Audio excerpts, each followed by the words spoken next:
Yeah, I think first of all, I want to thank Coach Hatcher. He was here for 11 years, did a tremendous job of representing this university with everything that he did, how we graduated players. We had some fun, exciting times, the 11-2 season, and so there was a lot of excitement. He's going to leave here as the all-time winningest coach, was a testament to his ability to coach. And I'm really thankful and grateful to him for all that he did here and how he represented Samford University. He's a man of great character, a man of class, and a really good football coach, and so we wish he and his family the best. Any questions?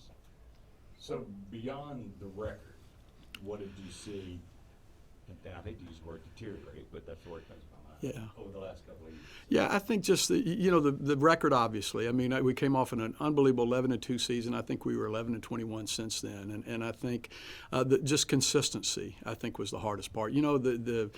The transfer portal at this level has really affected things, because it used to be you could get kids that would transfer down from the FBS and play at this level immediately. Well, now that they can transfer FBS to FBS, you're not getting as many of those kids. And so having to adjust how you play, how you scheme, how you do things has been a real challenge for FCS programs. And I think Coach Hatcher did a tremendous job, especially that first year, of hitting right in the portal. But I think we may have made some misses. And again, I think it was a consistency thing more than anything else. Look, the guy can coach football. He's won a national championship at the Division II level, so that's not a question. I just think there was the lack of consistency. Where did you make the decision? How did you go about making the decision there? Yeah, I think with anything, especially at a place like Samford, it's not just about wins and losses. No, don't get me wrong, we want to win. We've won more championships in the Southern Conference than anybody in the last 12 years. So winning is important here. And I have a president whose expectations for this university and everything we do is about excellence. You just drive around this campus now, you see $300 million worth of construction and new dorms, new rec centers, and so excellence is important here. And so there's more to it than that, and it's about fit. It's about understanding the beliefs and the missions of this university, and I think Hatch embodied all those things. But as last year we were 4-7, and the product on the field, we weren't competitive. And then this year it was kind of the same thing. We just weren't competitive. And so we started off the season with a tough loss to West Georgia, who ended up being a really good team. But then as we got into conference play, and we still weren't competitive. And Coach Hatcher and I had these conversations about, we've got to be more competitive. And so because we've got a great fan base, and we've got people in this community that really support us. And as we kind of saw that it was not going in that direction, then Dr. Taylor and I had conversations, and we felt like, he deserved to go out the way he wanted to go out, because he was the all-time winningest coach here. But at the end of the day, I told Coach Hatcher that the minute that I knew 100% that I'd be brutally honest with him and tell him, rather than drag it on to the end of the season. And so we had the meeting after our last conference game against ETSU. We had the meeting to just say, look, at the end of the season, we're going to go a different direction. And so again, I have nothing but gratitude for Coach Hatcher, and I feel like he and I have a good relationship. He's a good man, great father, great person. And so I'm wishing him the best. With changing during the season, it seems like that's become more and more common. Is that just because of the way the football, or college athletics is these days? Yeah, again, what the expectation was and the hope was is that he would stay and coach throughout the end of the season. But I think he just felt like he couldn't give it 110%. Knowing, and so I think he wanted to go on and make that decision, and that's not all bad for a couple reasons. And I think he was thinking about Samford and the kids as well, that it gives us a longer runway to start the process of trying to find a new coach, and then it also it allows these kids to maybe have a new voice for a couple of games and see if they can't create some energy there. You mentioned the portal. You look at this new world, NIL, revenue sharing.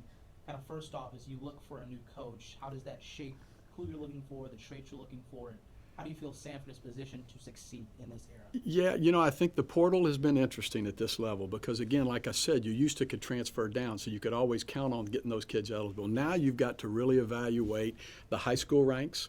You've got to figure out ways to build programs through the high school ranks, recruiting high school kids, and then mix in the portal. You can't flip your roster every year at this level, in my opinion. You've got to build a base, and then you've got to pull in some key components through the portal.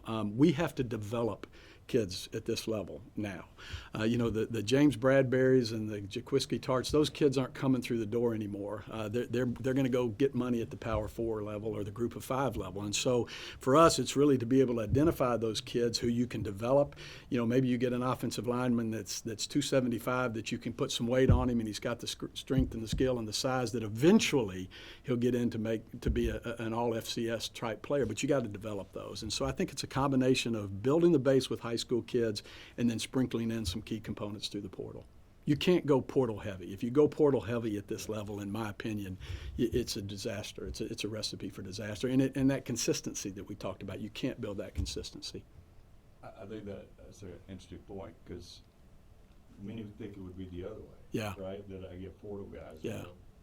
The development of high school guys, and it's almost like a JUCO deal, right? Because Yeah. anybody who developed really good, they're probably gone to get paid. So yeah. you got to have a different mindset. How do you try to look for that? I think first and foremost at Samford, it's about community. So you have to find somebody. I go back to Bucky McMillan and why Bucky McMillan was such a great fit for this university. He was from this community, and he brought in community. Samford itself, the institution, is about community. It's about family. When you come on this campus, you feel that sense of community and family. It's a residential campus. It's not a commuter campus where people are coming in and out. We're here. Some of us are 365 days a year. The students are here at least 9 months of the year. So I think it's really important to have somebody that understands and builds that community and understands the community that we're in. And so Bucky was able to do that. And so I think that's kind of what you're looking for in the next coach, somebody that has some ties to this area, understands this area, and understands this level of football. FCS football is the gap between FCS football and Group of 5, and then the gap between Group of 5 and Power 4 is it's like the Grand Canyon, and it's getting bigger every day. And so I think you've got to be really comfortable with who you are and what you're about and what football means to your campus. Look, we're in the South, right? People like football down here, which is a great thing. But you got to understand who you are and what we are. We're about faith. We're about family, and we can be about football, but we also got to be about fun. And so those are the things that I think we're trying to emphasize, and I think that's what we'll look for in the next coach, is somebody that really has that kind of value system. What's your criteria on the next coach? Are you looking for a guy who's been a head coach or coordinators, or just kind of what are your thoughts going in at least? Yeah, I made a decision. I've screwed up the hiring process quite a few times. There's no exact science, as you're seeing, to hiring process. You can think you're hiring the next Nick Saban or the next John Wooden or Mike Krzyzewski. It's tough. Fit is so. I've always focused on 3 C's: character, first and foremost; competency, can they do the job; and chemistry, do they fit the place. And so I made a decision in hiring the last basketball coach before Bucky. I made a decision that I was not going to go with anybody that didn't have head coaching experience. I've tried to hire an assistant coach from a big school, and those 18 inches of moving over from this chair to that chair are really difficult. And so I made a decision then that I didn't care what level of head coaching experience they had, but I felt like they need to have they need to be the guy that called the timeouts and made the adjustments. And so that's what we did with Bucky. And I think the same criteria will stand true with this. I want somebody that's had head coaching experience. And again, I'm not worried about the level. I mean, it could be at Division III, it could be Division II, it could be Division I that's gone on and done something else, or it could be high school. I just want somebody who has character, understands the mission of this university, can coach. You got to be able to coach, but you got to be able to do more than coach now. Today, you've got to be able to really communicate with young men. It's different today. The old school coaching that I had was, you did what I said and you're going to do it now, or you're not going to play. Well, now if you do that, they just say, you know what, I'll see you, I'm going somewhere else. So you got to have somebody that has a lot more than just the X's and O's. And then the third thing is the fit, the chemistry. And we've got to have somebody that understands this place, understands this community, and can build on that. It's not a one-to-one specific sport, but what did you learn from taking someone like Bucky from a high school level, bringing him here, that maybe you can bring to this search as you're trying to find a guy who is from the community? Yeah, I think what I learned is you got to quit worrying about winning the press conference. I think so many times as athletic directors, and presidents too, we worry about winning the press conference. And what you realize about the press conference, especially in today's world of social media, 30 minutes later, 2 days later, it's done. It's over with. That's behind you. Now you're stuck with this person, and now you got to do the day-to-day. You got to do the grind. And so I'm not worried about winning the press conference. What I'm worried about is finding the person that can come into this university, that can make an impact on this community, that can win. That's important. Look, that's the reason we got a scoreboard, right? That can win, but that also can help us achieve the goals we want as an institution, not just as an academic or an athletic program. Look, football for us is as much about driving enrollment, driving male enrollment, bringing alumni back for homecoming, for family weekends, for preview days. That's what's important about this football at our level. And so I think we got to stay true to that and not get worried about, man, this is a splash. Look at us. Look what we did, because that's gone tomorrow. Is it having a guy from Samford or Samford experience at all? Is that something that would play into this? Not necessarily, but I think it helps to understand the university. I mean, look, we are a Christian university, and we're not going to waver from that. And I quite frankly, I think the fact that we haven't is what's propelled us to the success as an institution that we've had with record enrollment. There's very few, maybe a handful of really successful Division I Christian universities that have Division I athletics, and we're one of those. And so I think we're going to remain true to that. And so having somebody that understands that and having the knowledge of Samford understands that. We're unique. We're in a unique area. You think about this. We've got two of the biggest football brands in the country in this state, Alabama and Auburn. And then in this city itself, you've got UAB, that is a group of 5 school that sits right over there as well, that flirted with taking football away, brought it back. So they're still trying to figure out their identity. And then we're FCS football. I will challenge you that there's some people, until we went to the NCAA men's basketball tournament, weren't even sure we were a Division I athletic program. Yet our women's soccer team's leaving on Thursday to go play Florida State again in the NCAA tournament. Our volleyball program, our baseball program has won games in the NCAA tournament. There's a lot of people, because of the level of football we were, they didn't realize we were a Division I program. So I think somebody that has that understanding and that can get out in the community and build that brand of Samford University is going to be really important. Is your thinking, with all that success, track and field, we throw them in there, basketball obviously, that why shouldn't we be good and competitive with football? Absolutely. Yeah, look, if you're going to do something, and this is Dr. Taylor, this is what I love about Dr. Taylor. If we're going to take the time to do something, then we're going to do it with excellence. So if we're going to have a business school, we're going to be the best business school in the country. If we're going to have a divinity school, we're going to be the best divinity school of the country. If we're going to have an athletics program, we're going to be the best Division I athletic program in the Southern Conference. That's our goal. So absolutely, football fits into that. Football is the driver on most campuses as it relates to all of those things I talked about bringing community back in. And so, yeah, we need to be competitive. We need to win. We need to not apologize for winning, but we need to do it within the confines of who we are as an institution. Will you have a committee? I mean, kind of how will it be sort of structured, the search?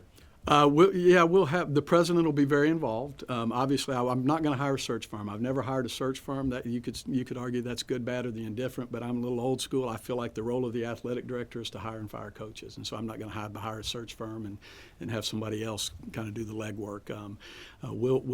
I've got people that I trust within the industry, people that are my mentors. Look, the reality of this business, if you're doing it right, you've got a lot of relationships with people, because that's what this business is all about. So I've got a lot of people that I trust that I'll talk to about it. But at the end of the day, it'll come down to myself, Dr. Taylor, and Corey Green, who's our Executive Associate AD, will be a part of that process as well. That was kind of our process through the basketball coaching hire with Coach Acuff. It worked well for us with Coach Acuff, and I think it'll work well here. But I will talk to a lot of people, so I don't want to sound like this. It's my decision. I'm going to be the guy that's doing it. There'll be a lot of people that'll have input and that I'll listen to. God gave us 2 ears and 1 mouth for a reason, so we'll listen to a lot of people. And I'm not asking about Alex Morton as a candidate, but have you sort of got a chance to sort of watch how he's handled this whole situation, being a former Samford athlete? Yeah. Have you got a chance to sort of, at least from the outside, look at how he's handled a situation? Absolutely, I have. Look, I will tell you that every athletics director, regardless of whether your coach is winning conference championships or not, has a list of about 5 to 15 people that they constantly update. And so I'm always looking. I'm watching games. I'm noticing things. And I will tell you the way he handled the first game, obviously, against Memphis was great. But even just the way he's handled himself through that whole process. That's difficult. Anytime there's a coaching change, it's really hard on you're dealing with families' lives, you know, and so it's really difficult. The emotions run deep, and to watch him, how he handled that, the maturity he had that he handled that with, I thought was really good. And, you know, unlike some of the talk show folks that are out there that talk about firing coaches all the time, they've never understood what it does to the families around that. So I'm very aware of that. The process that we went through, I will tell you, our staff, how they've handled this has been incredible to me. How Coach Hatcher has handled this has been incredible to me. So, but yeah, I've watched him. I've watched quite a few people. Yeah. Off the football subject for a second. Okay. The women's soccer program, you know, with them getting in the tournament. Yeah. What has been the, I mean, obviously Todd Helton is a big Yeah. reason of this, Yeah. but why has he been able to build that, do you think? You know, I think Todd has been here a long time, number one. I think he has, obviously he knows the game of soccer. He's a very good soccer coach. But I think what Todd has done over years is he has committed to his culture and built a culture that he will not waver from. I go back to what I said earlier about knowing who you are. Todd Helton knows exactly who he is. He knows exactly the type of program he wants. He knows exactly the type of student athlete that he wants, and he doesn't waver from that. He's had opportunities to get young ladies to come in here that maybe were better soccer players than we've had before, but they probably didn't fit into his culture. He has an unbelievable culture. That word gets overused a lot, but I think he's done a tremendous job of building that culture. And then again, just the longevity. He's had chances to leave. He could have gone to several SEC schools, quite frankly, a couple of Big 12 schools, and Todd has chosen to stay here because he believes in this place and he believes in the mission of this place and he believes that he can win at this place. You've said a few times there, coaches knowing who they are, this program knowing what it is. How would you define what Samford Athletics, Samford football here, what that is and what it can be? It's a great question. I mean, I think it goes back to the university, right? I've said it several times. We are a faith-based institution. We're not going to waver from that. That's important. That's an important part of our DNA. Now, when I say that, I think people get the attention, well, you guys think. No, it doesn't mean that we're perfect. We make a lot of mistakes, but we know that what we're routed. We know what our calling is here. Our calling here when we bring student athletes in is, number one, to graduate them, but it's also to show them the loving face of Christ. We should not have a kid that comes in here, whether they're a believer or not, that doesn't walk out of this place feeling that they saw the loving face of Christ. And maybe it changes their lives in some way. So that's who we have to be. That's who we're called to be.